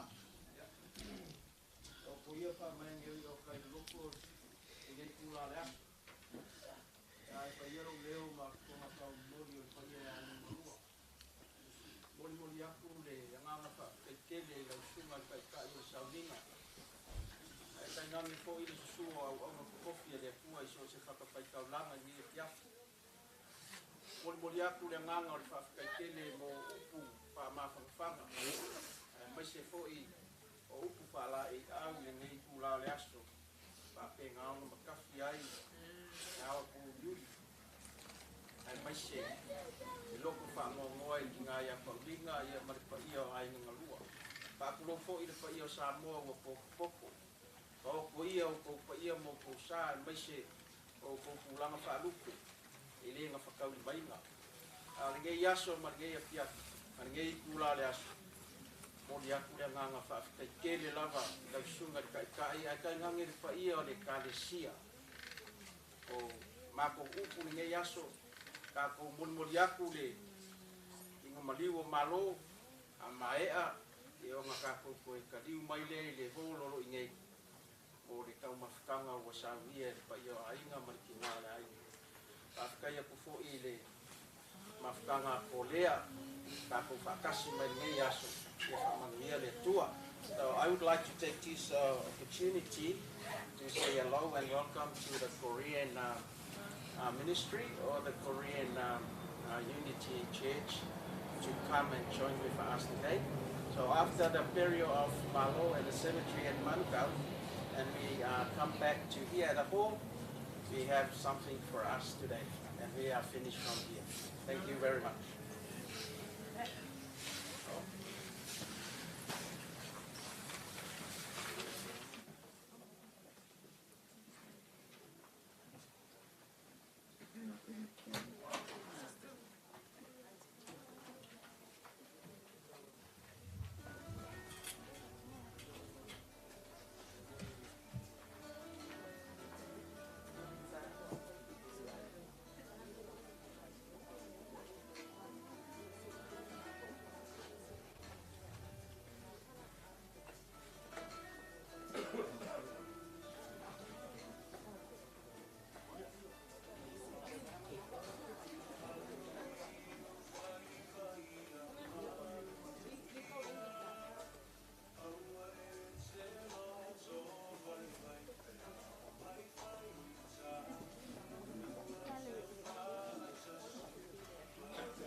closer and then she lower the music.